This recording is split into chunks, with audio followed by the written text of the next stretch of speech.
o que foi esse filme? Cara, eu não tava dando nada pra esse filme, mas meu amigo me surpreendeu. Eu achei que tinha a ver com uma coisa, mas tem a ver com outra. Vamos falar um pouquinho mais dele aqui. Luciana trabalha como assistente de um escritor famoso e após acontecer certa situação ali meio constrangedora, Luciana se vê em meio a várias mortes de familiares. E ela suspeita que essas mortes têm alguma coisa a ver com o então seu ex-patrão. Com isso ela vai atrás de um jornalista para contar a história dela e para ajudar a investigar essa situação toda. Será que ela tá pirando? Será que o ex-patrão dela tem alguma coisa a ver mesmo? Um cara famoso? E o que Deus tem a ver com isso? Onde é que ele se encaixa nessa história? E eu te digo mais uma coisa. Se tu gosta de finais diferentes ou fora dos clichês, tu vai gostar desse filme. Ou, caso contrário, talvez não. Bom, hoje a gente vai falar sobre o filme A Ira de Deus, novo filme que está disponível lá na Netflix. E antes de qualquer coisa, muito prazer, meu nome é Luiz, sejam muito bem-vindos ao canal Influencine. Não deixe de se inscrever aqui embaixo para nos ajudar a continuar trazendo mais e mais conteúdos aqui para vocês. E vamos lá. La Ira de Dios, ou A Ira de Deus, começa com um escritor famoso sendo aplaudido pela plateia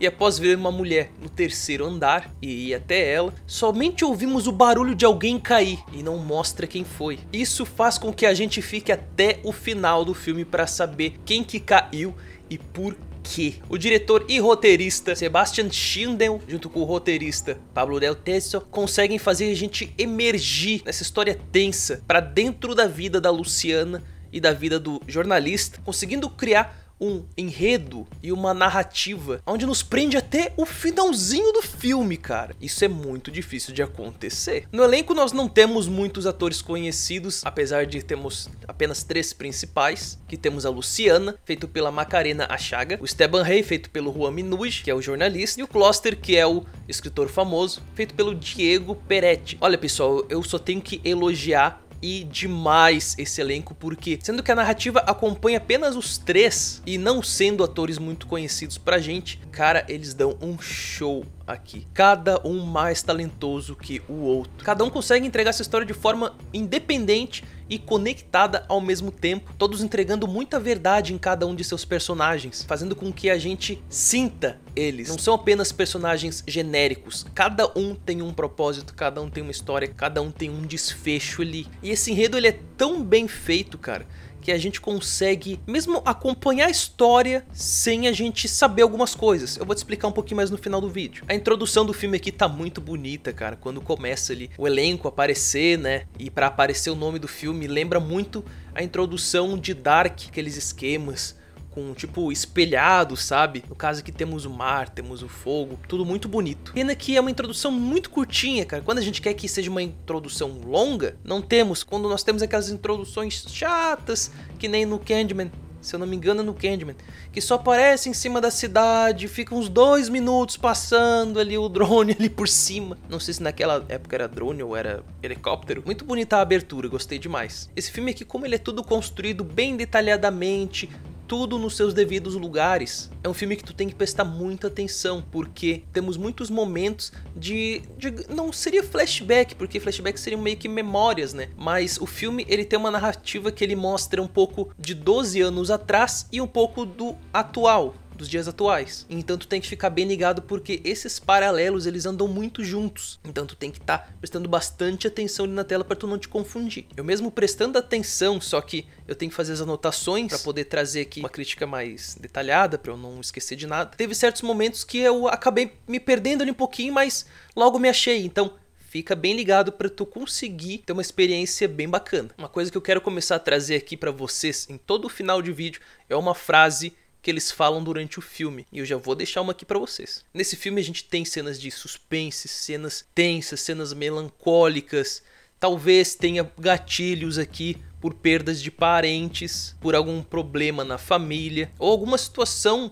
bem desagradável. Então se tu tá com algum problema emocional, talvez dê uma seguradinha. Quando tu tiver legal, tu assiste esse filme. Tá, mas o que que tem a ver com Deus, né? Por que que o filme é A Ira de Deus? Bom, na parte com spoiler eu vou te falar. Olha, o final provavelmente vai te surpreender ou não. Tu pode gostar do final ou não.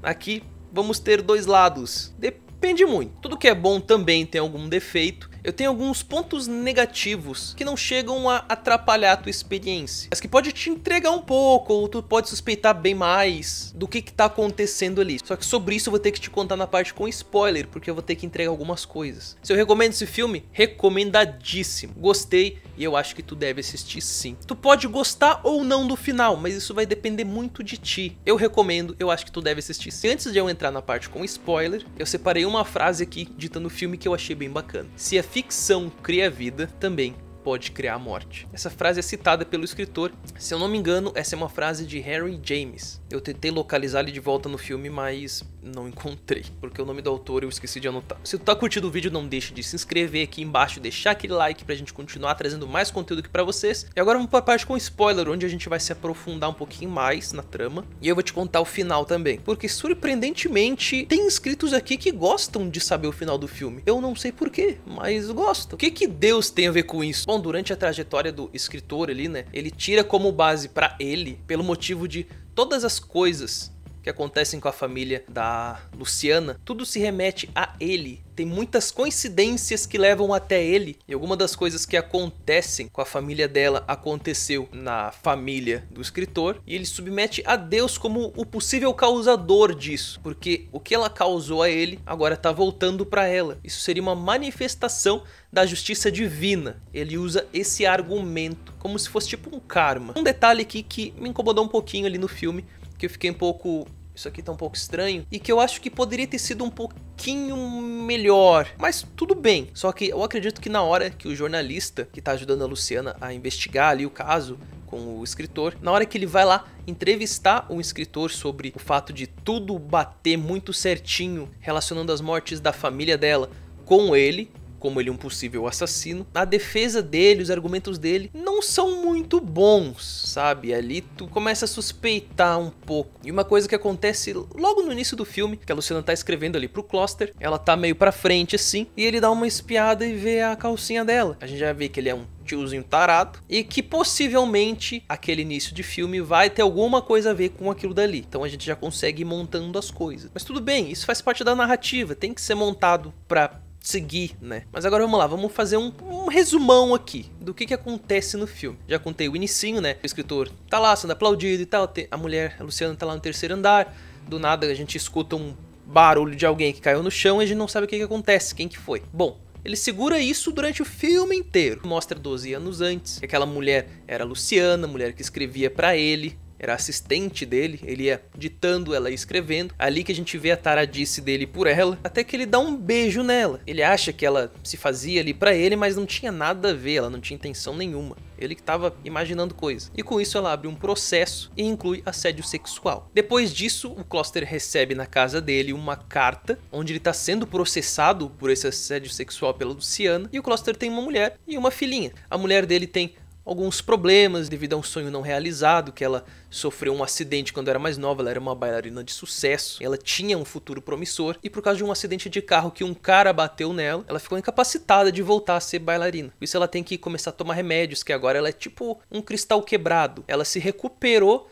só que qualquer coisinha ela pode sair do controle. E com essas saídas de controle dela, nós vemos que durante o filme ela não tem muita paciência, ela perde a paciência muito rápido com a filhinha deles, que é a guriazinha, né, criancinha, e fica mamãe, mamãe, mamãe isso, mamãe aquilo, mamãe isso, outro. Ela perde a cabeça, sabe? Ela fica bola, fica irada. E num desses momentos de ira, depois que ela vê a carta, ela tem que dar banho na filha dela. E a filha dela fica falando que quer ver a Luciana, que quer ver a Luciana. No caso, a Luciana escrevia pro Closter na casa deles, e ela e a guriazinha se davam muito bem. E a guriazinha no banho ficou querendo ver a Luciana, e queria a Luciana, Luciana isso, eu quero a Luciana. E a mulher fica pé da vida, e temos um momento muito tenso aqui, porque ela pega e bate com a cabeça da menina na parede. A gente não vê essa cena, porque o diretor só mostra o corredor assim, e um barulho e a guriazinha ficando muda. E logo depois disso, a mulher vai pro quarto e toma uma bomba daquele remédio dela. Ela se mata vendo o que fez com a filha. Com isso, o Closter chega em casa e vê o que aconteceu. Ele acha a carta do processo de assédio sexual e já se ligou ali que aquilo dali foi um gatilho